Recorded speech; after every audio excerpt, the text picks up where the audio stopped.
Bien, mesdames et messieurs, bonsoir et bienvenue à votre magazine à haute voix sur CCTV. L'actualité politique est dominée par plusieurs sujets. D'abord, nous allons revenir sur la condamnation de Jean-Pierre Bemba à 18 ans de prison prononcée par la chambre préliminaire 3 de la CPI depuis le mardi dernier.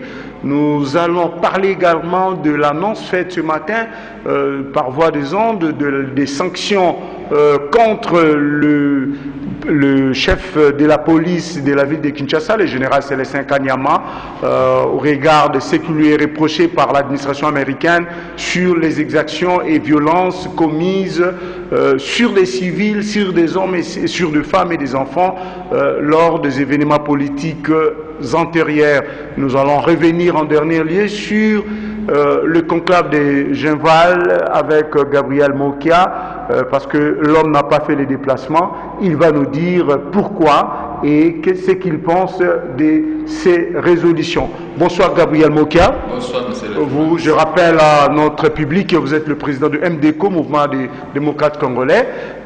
Vous avez suivi, je sais, avec intérêt, parce que vous étiez présent à l'interfédéral, au siège de l'interfédéral du MLC le mardi dernier, lors de l'annonce du verdict de l'affaire Jean-Pierre Bemba à la CPI.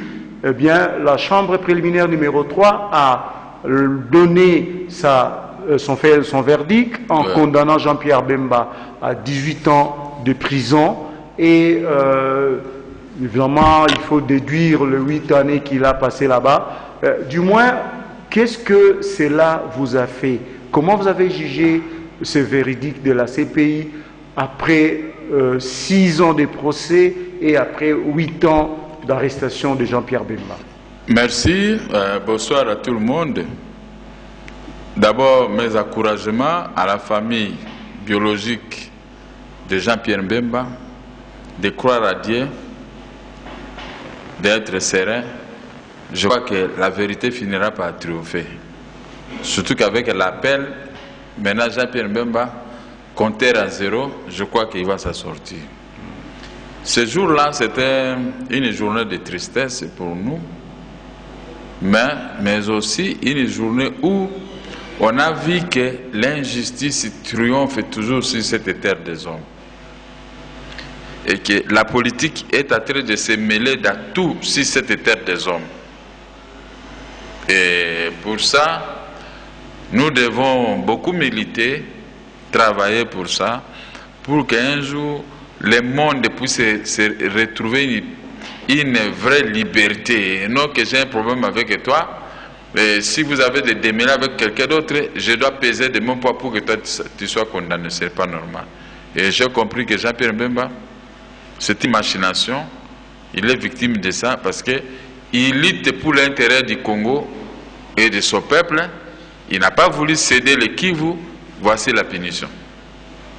Mais justement, par rapport à ce que vous dites, vous savez que la justice n'est pas de ce monde, mais c'est quand même étonnant que Jean-Pierre Bemba, dans cette affaire qui s'est passée à Bangui, nous rappelons à notre public que les militaires de Jean-Pierre Bemba ont été invités à Bangui lors de la guerre de 2002 à 2003 et que sur le théâtre des opérations, il y avait 8 groupes armés.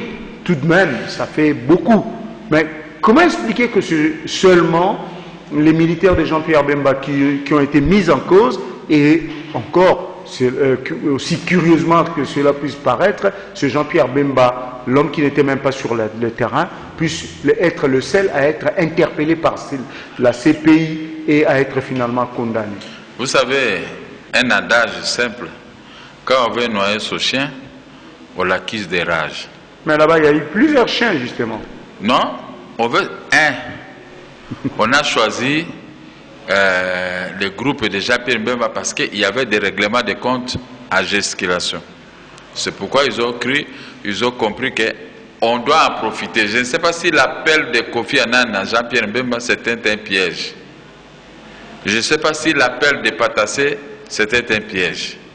Mais je le confirme maintenant que c'était un piège parce que Kofi Annan n'a jamais intervenu pour témoigner que c'est moi qui l'avais demandé, qui avait autorisé d'aller prêter main forte à un régime établi.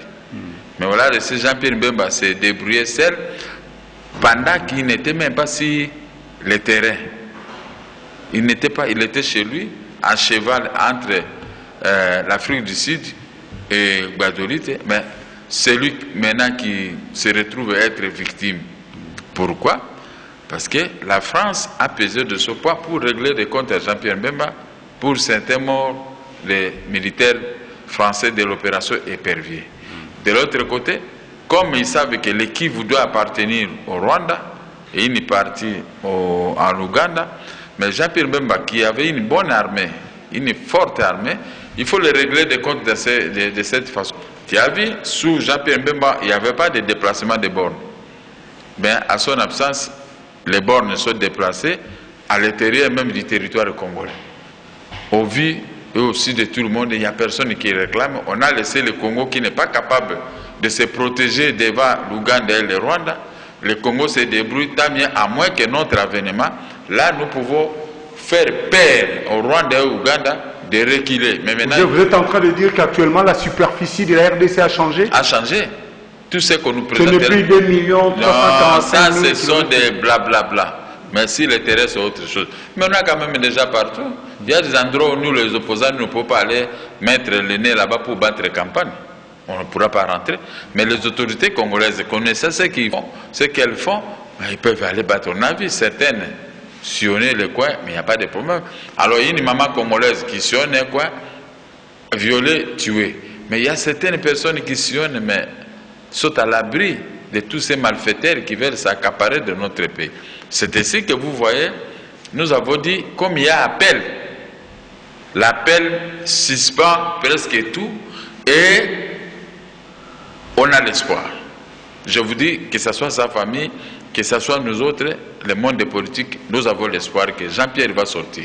Très bien, tout le monde voudrait bien avoir l'espoir. J'imagine que tout Congolais espère qu'un jour Jean-Pierre Bemba sera libre. Mais le gouvernement congolais a pris tout simplement acte de cette condamnation. Comment vous jugez cette attitude quelque peu indifférente de notre gouvernement? Mais le gouvernement congolais n'est pas innocent dans cette affaire, parce que le gouvernement congolais s'est entretué avec les militaires de Jean-Pierre Bemba, je crois à 2 reprises. Alors, quand un adversaire commence à périr, ils sont tentés de sabler le champagne, mais comme moi, je ne peux pas pointer un doigt accusateur à quiconque, parce que si c'était terre des hommes, nous sommes tous redevables devant Dieu. Je ne peux pas m'en réjouir de votre malheur. Il y a des gens qui s'étaient réjouis surtout de mes malheurs. Il y en a qui sont péris, qui ont péri, qui sont morts, ils ont laissé tout ce qu'ils misotaient, me créer des problèmes et m'arracher des histoires, mais ils ont laissé, et ces histoires, et les histoires sont là. Je n'ai pas droit. Eux aussi, ils n'ont pas droit de venir toucher. Voilà la vie que nous avons renfermée, beaucoup de mystères. Pour comprendre la vie, c'est très difficile. On comprend la vie à 30 ou 40%, mais on ne comprend pas réellement la vie. Celui qui comprend la vie, il ne peut pas se réjouir des malheurs de l'autre. C'est pourquoi j'aime être comme quelqu'un, un sapeur-pompier, même si j'ai mal, mais je préfère me taire. Mais avoir pitié des mal qui frappent l'autre. Voilà comment moi je suis. Jean-Pierre Bemba condamné, j'imagine que sa carrière politique aussi se trouve être entamée. Nous savons que Jean-Pierre Bemba a été candidat au 2e tour en 2006 à l'élection présidentielle et il a voulu aussi, il voulait revenir justement en 2009, en 2008 je voulais dire, pour venir encore se préparer en vue des élections 2011. Il a malheureusement été arrêté le 24 mai 2008. Mais aujourd'hui qu'il est emprisonné, même si on déduisait les 8 ans passés en prison, il lui restera 10. Peut-être il y aura l'appel, comme vous l'avez dit, l'appel des GDR a été confirmé par son parti. Mais du moins, est-ce que Jean-Pierre Bemba pourra se tirer à bon compte avec ses casiers judiciaires déjà entamés? Est-ce que ça ne pourra pas porter préjudice à son avenir politique? C'est ce que les gens qui en voulaient à Jean-Pierre Bemba voulaient chercher. Mais comme la vérité appartient à Dieu, je ne sais pas. Jean-Pierre Bemba doit avoir seulement l'espoir. Nous tous, nous devons avoir l'espoir pour sa libération. Quant au reste, nous ne sommes pas des voyants. On verra bien la situation politique, comment ça va changer dans notre pays. Parce que ceux qui ont rendu l'arrêt, ils ont bien fait des calculs. Ils devaient lui condamner même à 9 ans, même à 7 ans ou à 6 ans. Parce que dans la condamnation, il est très bien dit. Bien qu'il n'était pas sur les lieux, il a été lavé par la cour. Il n'était pas là-bas. Mais on lui reproche de n'avoir pas donné peut-être des instructions précises à ses militaires de ne pas faire ceci et tout ça. Mais pas bien surveiller ces hommes. Comment il peut surveiller ces hommes? Lui qui était au Congo, ces hommes, il les a placés à la disposition du président centrafricain. Habillés en tenue centrafricain, longés et nourris par le président centrafricain, armés par le président centrafricain. Mais lui, étant donné que ce n'étaient pas les armes qui venaient des Badolites, c'était les armes centrafricaines. Et le chef d'état-major de l'armée centrafricaine qui s'occupait de tous les militaires qui étaient venus par-ci, par-là. Mais dis-moi un peu, où est le problème de Jean-Pierre Bemba? Vous connaissez bien que les règlements militaires, quand vous êtes à la disposition d'un adjudant, vous voulez faire le contraire, vous serez puni immédiatement. Absolument. Mais il n'était pas puni à Bangui. Pourquoi seulement tous les militaires ayant rentré au Congo, et maintenant on va fomenter une histoire uniquement contre Jean-Pierre? Pas contre les militaires, pas contre les chefs militaires, mais contre lui. Mais on le lave qui n'était pas sur le terrain. Mais ça c'est une histoire facile à effacer. Et je crois moi mon cœur aux avocats de Jean-Pierre Bemba. Ils vont effacer ça. C'était un moyen très simple à neutraliser. Alors, pour la politique... Cela dépend toujours en finalité cela dépend de l'intime conviction des juges. Cela ne dépend pas des avocats de Jean-Pierre Bemba. Les juges, ils ont fait les droits pour ça. Les juges ils ne peuvent pas aller au-delà de ce qu'eux-mêmes ils ont dit dans l'arrêt. J'étais avec toi à l'avenue de l'enseignement. Quand la dame me parlait, je crois que vous avez des images, je vais vous demander peut-être d'ici peu, vous allez me faire la copie. Mais il faut suivre ce qu'elle a dit. Moi, je n'entre pas sur la forme. Moi, je pense sur la forme. Quand on vous lave par les juges, à la fin du compte, on va te condamner. C'est ça, justement. C'est ça la fameuse question de l'intime conviction du juge. Il peut dire ceci, mais à la fin, c'est lui qui décide, selon sa sensibilité dans l'affaire. Ah, ce n'est pas possible. Au regard, évidemment, des principes de droit. Je crois que j'avais un arrêt de la Cour suprême de justice. J'avais gagné 7 millions de dollars. Et les gens, c'était un arrêt final, hein? On dit que les arrêts de la Cour ne sont susceptibles d'aucun recours. Mais il y a un recours de cafouillage des ministres qui est arrivé pour retirer au juge son pouvoir d'appréciation. C'est ça, je crois que je suis le seul au Congo qui a subi cette injustice. Le juge, même si j'ai fait une partie des opérations en francs belges, mais le juge il vient comme on avait condamné, comme j'avais fait une partie des opérations en francs belges, maintenant j'avais fait une assignation en dollars. Et ils ont renversé le montant 7 millions de dollars à 7 millions de francs belges. Mais ils ont retiré au juge qui avait rendu l'arrêt leur pouvoir d'appréciation.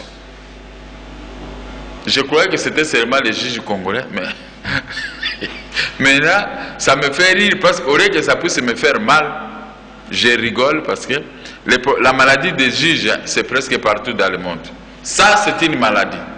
Il n'était pas sur le terrain, mais parce qu'il n'a pas bien surveillé ses troupes. Comment lui il va surveiller les troupes? Parce que lui il était entre l'Afrique du Sud et Guadeloupe et les militaires étaient à la disposition de Bangui, des présidents centrafricains à la disposition du chef d'état-major centrafricain. Mais lui, il doit quitter Gbadolite pour aller faire quoi là-bas pour commencer à surveiller les gens qui lui a mis à la disposition. Mais c'est à eux maintenant de surveiller ces gens. Non, vous ne pouvez pas entrer dans cette zone. Vous ne pouvez pas non, on aurait eu affaire à des commandements. On aurait dû affaire à des commandements. Mais comme Jean-Pierre c'était légaliste, il a laissé le président centrafricain lui-même faire son commandement. Mais comment maintenant aujourd'hui c'est lui qui doit être condamné? C'est pour vous ramener à dire que Jean-Pierre était recherché depuis parce qu'il avait mis en déroute les militaires de l'opération Épervier. Et puisqu'il avait refusé de céder le Kivu, maintenant il faut le créer n'importe quel problème. Parce que ça c'était un arrêt, ça pour autant examiner tous les moyens qu'on avait. Mais vous insistez trop sur le fait que Jean-Pierre Bemba aurait refusé de céder le Kivu. Ouais. Mais le Kivu n'appartient pas à Jean-Pierre Bemba. Comment est-ce qu'il aurait dû... Mais oui, c'était une condition. Pour qu'il fasse surtout quoi? Que quand Jean-Pierre m'avait demandé, maintenant je vais laisser même le poste de vice-président de la République, je vais mettre ma tenue militaire pour aller défendre le Kivu. Oh, parce qu'on connaissait la force de frappe des militaires de Jean-Pierre Bemba. Hein? Il faut aussi reconnaître, hein? Il faut vraiment reconnaître aussi la force de l'homme. Hein? Oui, il a ses mauvais côtés bien sûr, mais ce côté-là, il était meilleur sur le terrain. Hein? Ils étaient cadets, lui et les RCD Goma. Ils avançaient, ils allaient faire jonction pour prendre Aneto, Kinshasa, Nitete, la même communauté internationale qu'ils avaient regroupée pour l'Afrique du Sud à San City. Alors, connaissant l'homme, connaissant sa capacité, on devait toujours lui créer des problèmes. Le gouvernement congolais, connaissant la capacité de Mokia, en faisant des calculs, comment moi j'avais émergé quand j'étais l'opérateur économique. Un enfant des pauvres avec 500 000 $. Maintenant, j'ai totalisé jusqu'à 27 millions de dollars que je parle, que personne ne peut me contester si on peut faire des calculs. Ben, les seuls gens facilement éliminés. Moi, on m'a écarté. On m'a écarté de la scène de l'opulence. Hein? Je vivais en opulence, je ne manquais rien. Si je vais acheter une maison, 2 ou 3, 4, j'ai acheté. Une fois, j'ai acheté 7 maisons à la seconde. 7. Et ce sont les maisons que j'ai vendues pour subsister. Mais on ne vous a pas étouffé, vous êtes omniprésent dans les médias. Je pense même que vous êtes les politiques le plus présents dans les médias, monsieur Mokia. Même dans la tête de l'Éternel des armées, c'est que moi qui va toujours récupérer sa place au soleil un jour. Parce que la tête est là, je fonctionne très bien, j'ai l'intelligence de remonter mon économie.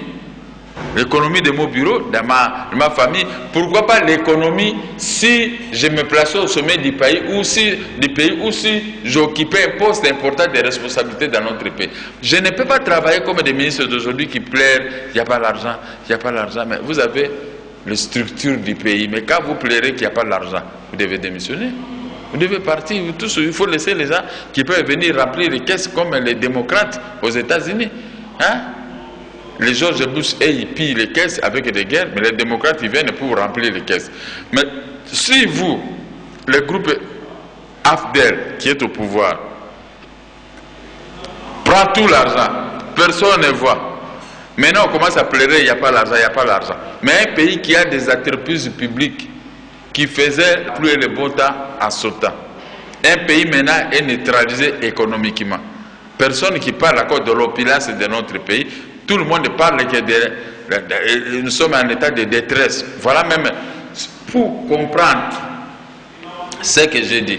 Mais c'est le journée de fête de PSO à partir de l'avenue du Flambeau. On a baptisé ça Kabassel Chamala. Arrivé, vous dépassez Bralima. Il y a les stations qui est là. Il y a des erguimènes qui sont venus. Ils ont tollé l'avenue. C'est une première ici. Une première à Kinshasa, que l'avenue est tollée, personne ne peut passer. Il y a une palissade là. Ah, donc il y a que les piétons qui peuvent passer un peu en difficulté, soit disant qu'ils vont faire les travaux, mais ça fait 3 mois et demi, on fait ça. Le jour qu'on tollait l'avenue, j'étais là, je suis passé. Moi je dis, mais ce que vous faites, est-ce que Kimbut est au courant de ça? Oh, il est au courant. Mais c'est pourquoi je demande au gouverneur de la ville d'aller détoller l'avenue. Même s'il y a des trous, on ne peut pas avoir honte parce que partout où nous passons, moi pour arriver au bureau, quand vous m'avez invité pour aller au bureau, je suis passé par boulevard, je suis allé prendre 24, j'ai pris la boulevard Triomphal pour aller là-bas, arriver jusqu'à... Vous avez pris un chemin détourné. Le stade du 20 mai, et j'ai pris maintenant Cabinda pour arriver. Alors que j'étais en ville, j'ai traversé avenue des Flambeaux, juste dans mon bureau, c'est quelques 6 à 7 minutes. La mauvaise gestion. C'est-à-dire, quand on veut en vouloir à quelqu'un, voilà les conséquences. Mais les gens sont venus en vouloir à la RDC. Cette fois-ci, ce n'est pas Jean-Pierre ni Mokia, mais c'est la RDC. Regardez, les avenues de la RDC sont tollées.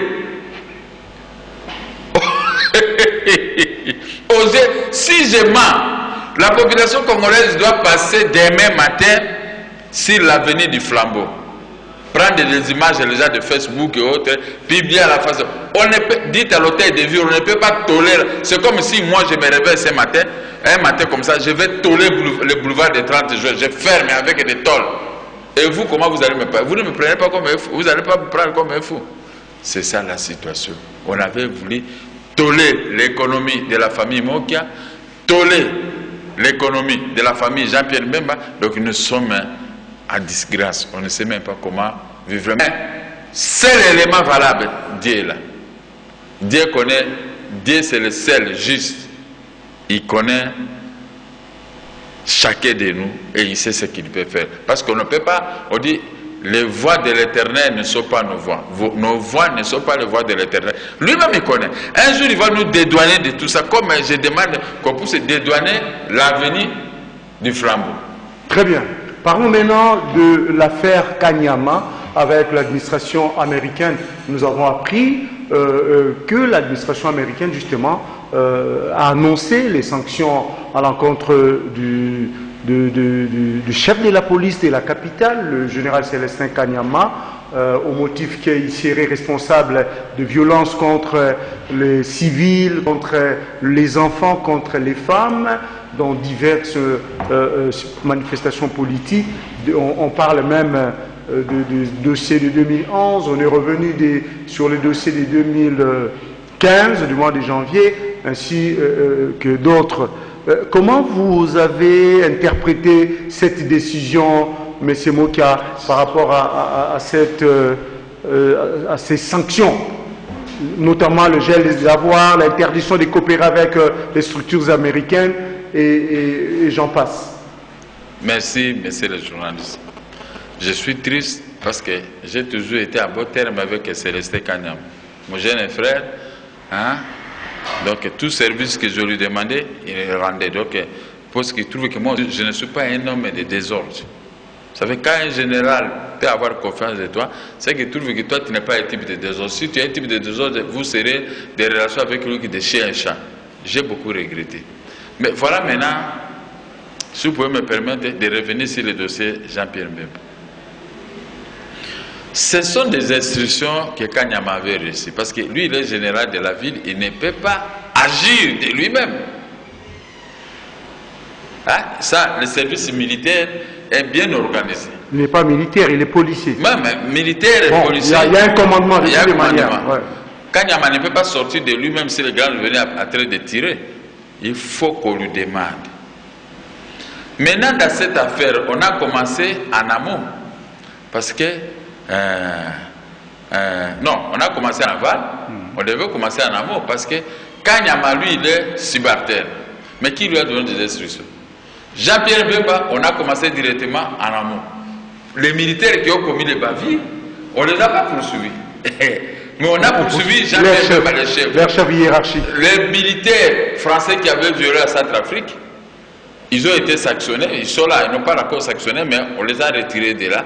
Mais les Français auront des dehors. Mais soi-disant les militaires de Jean-Pierre Mbemba qui ont commis des bavures à la demande de Centrafrique, maintenant on sanctionne le chef militaire.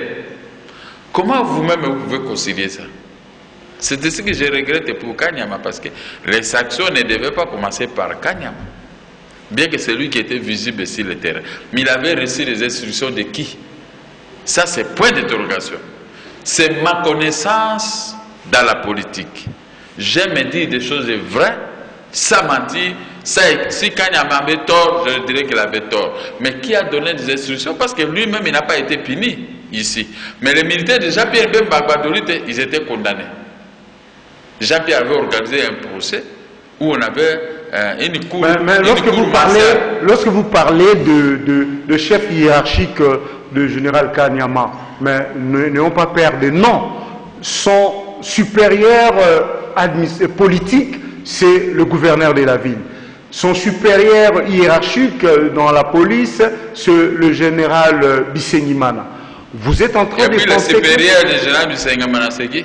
Non, parlons d'abord de ses chefs directs. Non, les chefs directs et tout ça, des Kanyama. Mais moi, je vous ai donné un exemple de Jean-Pierre. C'était le chef suprême de l'armée.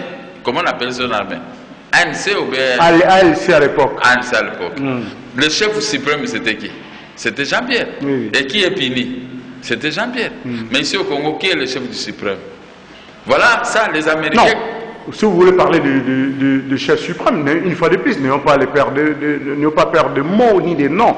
Le chef suprême des armées et de la police en RDC s'appelle Joseph Kabila. Alors, mais pourquoi ils ont commencé par Kanyama? Qu'est-ce que Joseph Kabila a à voir avec mais qu'est-ce que Jean-Pierre Bemba a à voir avec les militaires qui étaient sur le terrain? Ce sont des justices différentes. Non, pas des c'est la même, mais c'est ça. Si nous allons au procès international, c'est ça la question que nous allons poser. Moi, je pose la question. Je ne me base pas sur la justice congolaise. Maintenant, nous sommes ici la justice internationale. Et c'est la justice, même justice internationale qui a condamné Jean-Pierre. La même justice internationale. Là, c'est l'administration américaine. Mais non, c'est la justice internationale. Que ce soit belge, que ce soit hongrois, que ce soit français, ça, je mets ça sur le lot de la justice internationale. Qu'est-ce que Kanyama a à voir dans cette affaire? Qu'est-ce que Jean-Pierre Bemba a à voir dans l'affaire Centrafrique?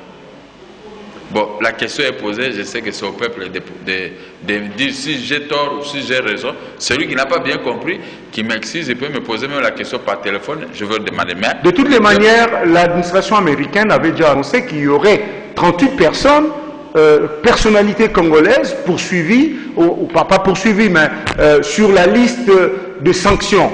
Et la première personne, ou la première victime, dont les noms viennent d'être cités nommément, c'est le général Kanyama.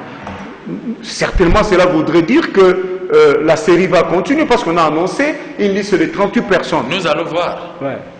Nous allons voir. Parce que les exactions au Congo, c'est beaucoup. C'est beaucoup. On a saisi les avoirs.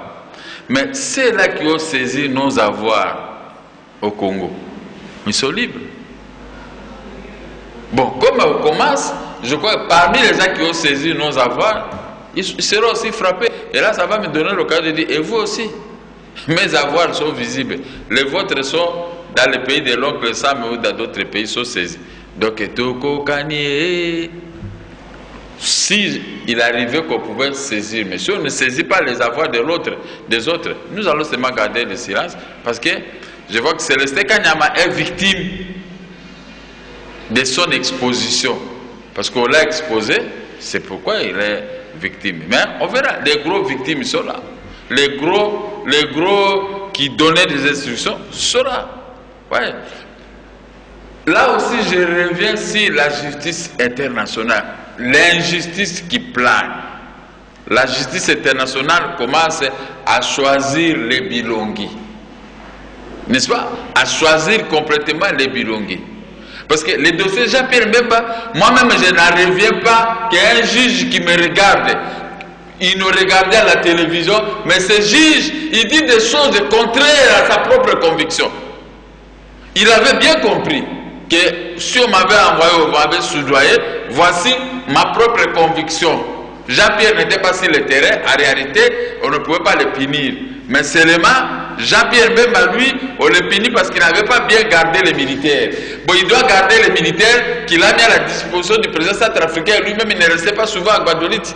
Cette justice internationale doit réfléchir 10 fois de commettre de telles bavures. C'est pourquoi vous voyez, je parle à voix basse, parce que c'est une affaire qui frappe. Si je vais m'amener dans une passion, là je risque d'avoir un mot de tête. Oui, analysons un peu la nature ou les conséquences de ces sanctions Bon, même si aujourd'hui le général Kanyama est visé par l'administration américaine, mais fondamentalement, ça change quoi sur le plan national ici? Est-ce que le général Kanyama, pour vivre, il a forcément besoin de l'administration américaine? Il a besoin d'aller chaque fois aux États-Unis? Vous-même, vous le dites souvent. Vous avez fait pratiquement des années, vous ne sortez plus de... J'ai autant d'invitations voilà, vous n'allez plus en Europe. Est-ce que ça aura vraiment un impact sérieux ou c'est tout simplement une sorte de pression psychologique sur lui? Non, Jean-Claude, il ne faut pas dire ça. Si vous avez 10 000 $ quelque part, qu'on saisit les 10 000 $, vous aurez toujours mal au cœur. N'est-ce pas? Vous connaissez le salaire des militaires. Bon, peut-être ils ont compris parce qu'ils ont dit les saisies de ces avoirs. Les avoirs, souvent, c'est l'argent. Ou les maisons. Ou les maisons. Bon, quand on saisit vos maisons à l'extérieur, ça fait toujours mal. Peut-être ces maisons, ils les faisaient louer. Le problème, dans ton analyse que tu as demandé, c'est que les sanctions, si les 38 personnes ne croyaient pas qu'il y aura que les gens du pouvoir, il y a aussi des gens de l'opposition. Et des gens qui ne sont ni du pouvoir ni de l'opposition, mais qui servaient que l'État, mais qui s'en appropriaient des biens de l'État. Ces sanctions doivent descendre jusqu'à ce que tous les gens qui ont vendu les maisons de la Banque centrale de la présidence, ils sont identifiés aussi. Parce que quand nous parlons, l'administration américaine enregistre. Ce sont des sanctions ciblées, telles qu'ils avaient dit. Mais les gros poissons, quand on va commencer à saisir Pouillet, je crois que les choses vont bouger. Pourquoi? Parce que l'Amérique dit que leur président Obama, son mandat se termine le 20 janvier. Hein? 2017. 2017. Leur président ne va pas organiser un dialogue entre les Américains. Non, il ne va pas organiser. Tout est calculé. Il y a des personnes qui se battent. Hillary, que je regrette pour qu'elle ne puisse pas passer, parce que c'est là son mari qui avait mis Kagame et Museveni dans notre pays, avec 12 millions de morts.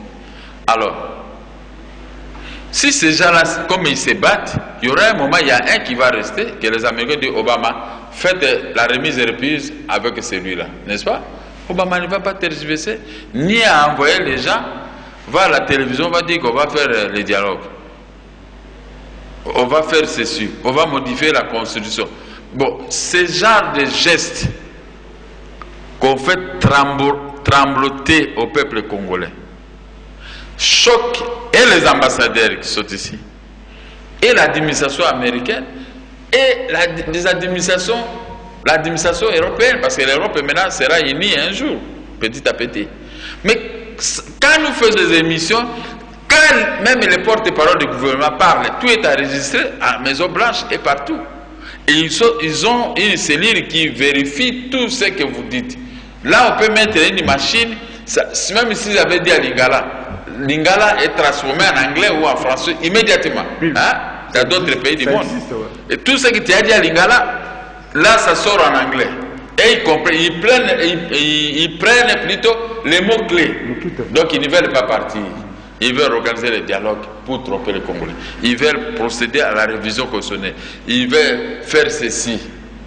Ils veulent faire les référendums populaires, parce qu'il y a eu déjà des référendums populaires que toi-même tu as été aussi un acteur.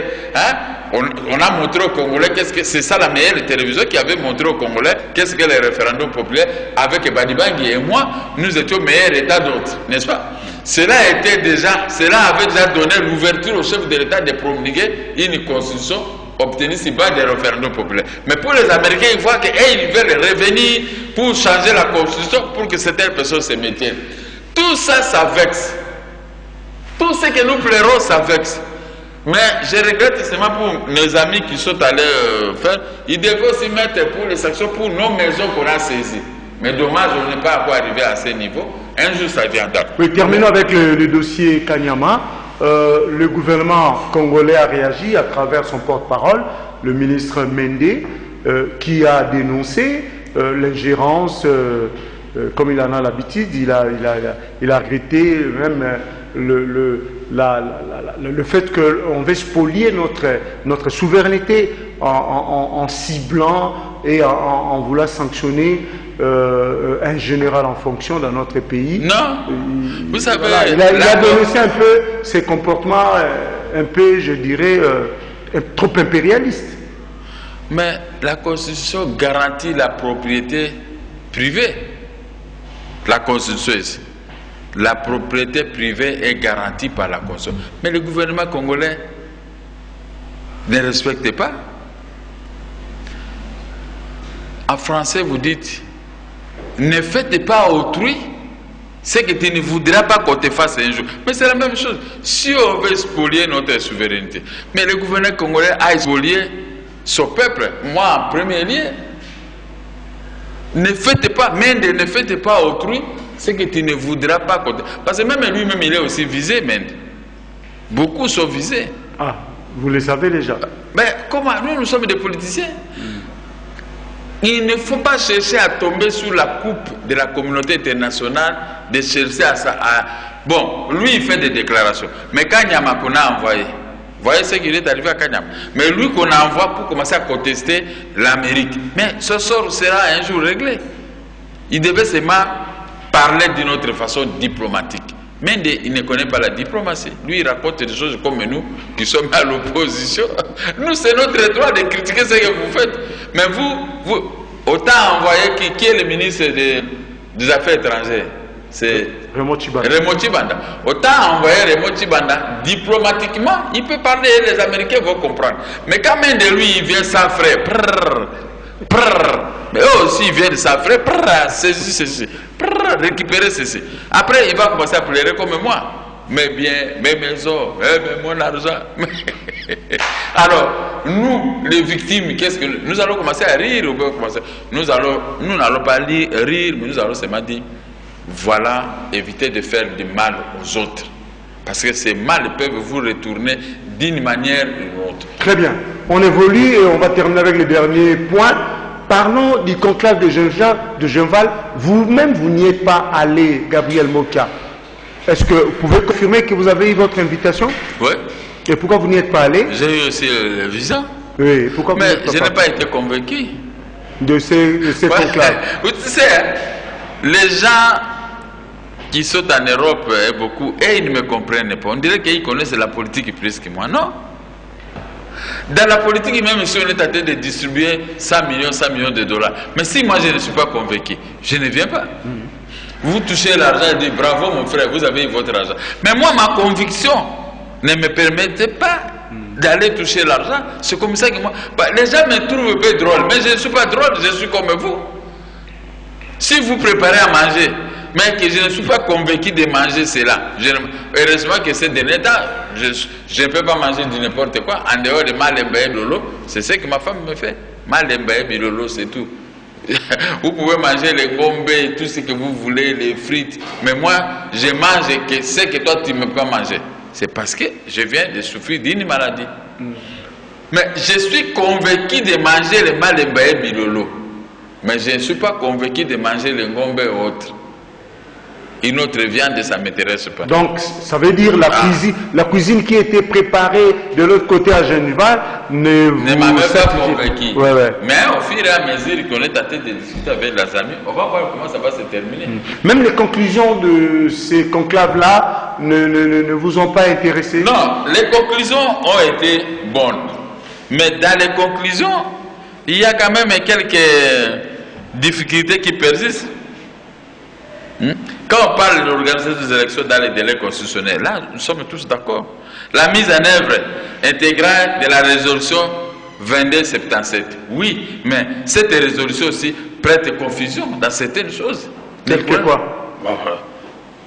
Dans les choses des Nations Unies, sous la modération du facilitateur international renforcé par un panel de représentants des Nations Unies. Qui va obéir? Mais qui va convoquer? Parce que ici, en rapport avec la...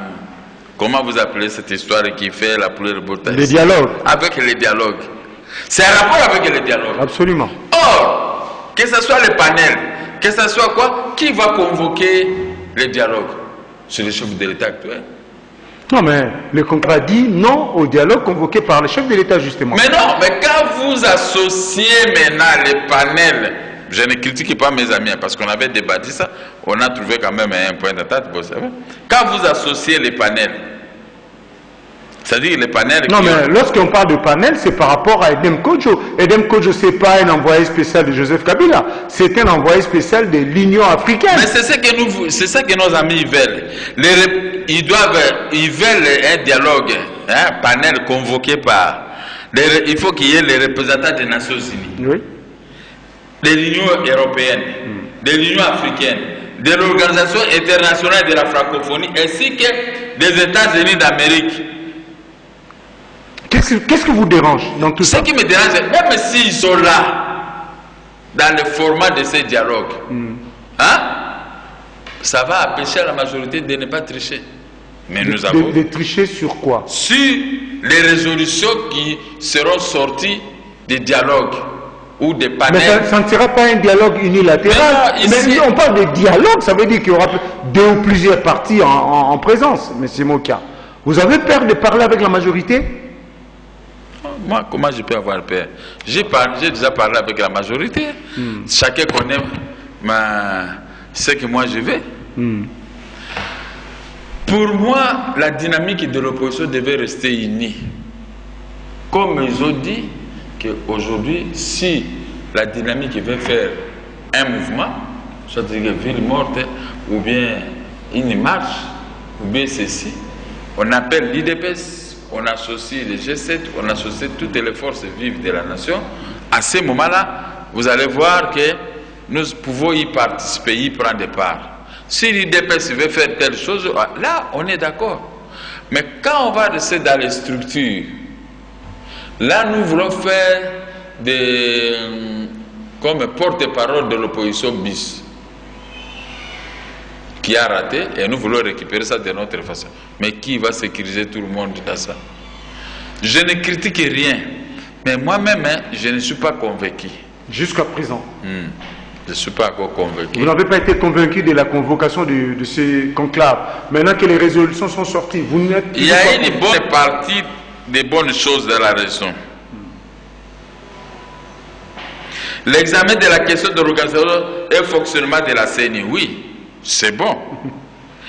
La libre accès aux médias publics, à tous les courants politiques et sociaux, là ça va. La libération de l'espace politique, là ça va, il n'y a pas de problème. C'est ce que nous réclamons tous les jours avec vous, comme CKTV qui est fermé, et tant d'autres chaînes de télévision. On doit restituer le signal à ces opérateurs des médias pour commencer à fonctionner. Et les jeunes gens, les jeunes filles et garçons qui terminent à l'IFASIC doivent trouver du travail dans vos milieux. La libération immédiate est sans condition de tous les détenus politiques d'opinion, comme John Ndongala, Moyabo, Christopher Ngoyi et tant d'autres. Là, on ne refuse pas. Mais mon problème, les prémices n'étaient pas bonnes. Quand les vieux avaient parlé de dialogue, et maintenant ils tombent dans les dialogues format communauté internationale, c'est toujours le dialogue. Donc vous ne voulez pas entendre parler du dialogue? Je ne veux pas qu'on parle de dialogue. Pourquoi je peux dire ça? Je ne suis pas en train de gêner ni le chef de l'État, ni les opérateurs politiques, ni qui que ce soit. Mais je me défends, je suis politicien, je fais la politique, pas pour écouter les autres. Vous ne voulez pas le dialogue, vous voulez quoi à la place? Pourquoi je dis ça? Parce que le peuple congolais a confié mandat à un groupe. C'est à ce groupe de présenter les bilans à la fin de leur mandat. Voilà là où nous sommes. Mais si on va entrer dans les atermoiements de ceci, dans les pathos, on va tournoyer à rond, on ne saura pas faire un bilan exact. Parce que l'autre peut se justifier, je vous avais donné 3 ans, vous avez géré la transition, ou bien vous avez géré le poste de Premier ministre. À la fin du compte, nous allons partager le bilan. Alors aujourd'hui, nous sommes dans une situation chaotique. Le pays est à rouge sur le plan fonctionnement des affaires de l'État, à ce qui concerne les budgets qui est révisé, à ce qui concerne les paiements des fonctionnaires de l'État, à ce qui concerne les routes, à ce qui concerne l'électricité, concernant l'eau, les services publics de l'État en faillite. Et surtout, les plantations n'existaient pas, les cadres macroéconomiques n'existaient que de nous, la croissance n'existait pas. Bon, voilà, tout ça, nous allons gober. Ceux qui veulent aller dialoguer, même le format international, ils vont accepter de se partager la responsabilité avec le gouvernement qui a échoué. Voilà là où moi je suis, parce que j'ai quand même, je suis président des partis politiques. L'État m'a confirmé président des partis politiques. Je ne suis pas un ceci. Mais écoutez-moi d'abord. Là, vous êtes dans les a priori, parce que ce qui compte, c'est l'avenir de notre pays. Non. La CENI a dit clairement qu'il ne sera pas possible de mettre sur pied le fichier électoral. Oui. Donc, il faut négocier ces virages. On ne peut pas négocier. On doit amener quelqu'un d'au mire. Puisque vous les avez confié un mandat. Le mandat est de 5 ans, renouvelable une fois, sur base d'un projet de société. Mais si ce projet de société a capoté, il faut déclasser la roue. Quand vous avez un pinet qui s'est explosé à coup de route, vous allez commencer à aller avec ça chez le quado pour se... Oh non! Le pinet n'a pas été troué, mais ça a explosé. Le projet de société n'existait pas. Maintenant, il faut qu'on ne donne pas matière aux autres de respirer, mais nous allons, à la fin de compte, demander à notre peuple. Écoutez-moi maintenant. Oui, ça sera votre mot de la fin. Mot de la fin, je ne refuse pas. Peuple, vous avez confié mandat à ce groupe. Peuple, vous dormez dans les noirs. Peuple, il n'y a pas eau potable. Peuple, il n'y a pas de route. Peuple, il y a des arrestations arbitraires. Peuple, la justice est dans les mains d'un certain groupe qui dicte. Peuple, notre Congo est devenu perméable. Gabriel Mokela, je cite moi-même, même on peut dire à quelqu'un. Gabriel Mokela, voici mon projet de société. Vous ne dormirez plus dans les noirs. Il n'y aura pas des arrestations arbitraires. Nous ne sommes pas en période de campagne. Non, mais je vous explique que c'est pas de ta question. On ne fait pas la campagne, c'est dans 5 mois. Oui. Hein? Concluez maintenant. Il n'y aura pas perméabilité de notre territoire hérité, de nos frontières héritées de la colonisation. À ce moment, le peuple dira quoi? Alors c'est moqué. Ces gens ont échoué. C'est ce que nous cherchons. Mais allez se regrouper entre ceux-là qui ont échoué et ceux-là qui n'ont pas encore commencé le travail. Je crois que ça prête matière à confusion. Chacun de nous doit réfléchir. Je ne sais pas qui sont derrière, soudoyer, pour pouvoir détruire. Voilà comment même on condamne Moïse pendant son absence. Alors que Moïse a prêté main forte au gouvernement pendant qu'il fit gouverner. Mais tout ce qui s'est fait, ça c'est de la gâchis. Ça c'est de la gâchis. Moi, je ne peux pas chercher à te créer un problème, même si je n'ai pas besoin de toi. C'est pas comme ça qu'on peut chercher les gens de créer. Merci, M. Mokia. C'est moi qui vous remercie, mais je dis, le gouvernement doit retenir ce qui est dit dans Samuel. Nous sommes dans la Bible. Laissez quelqu'un périr de lui-même. Chacun de nous, le peuple ne peut pas être péri par la magie d'un individu. Car Dieu paiera à chacun selon sa justice et fidélité. Très bien. Voilà, c'est avec cette parole de la Bible prononcée par Gabriel Mokia que nous allons mettre une fin à ces magazines, mesdames et messieurs. Merci de nous avoir suivis au nom de l'équipe technique dirigée par Jerry Amboka et Moron Djambé, avec notre caméra humaine, la charmante Karine Bébé.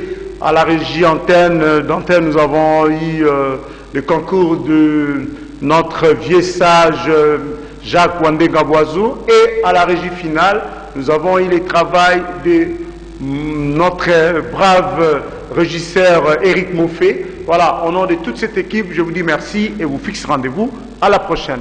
Bonsoir chez vous. Merci Gabriel Mokia.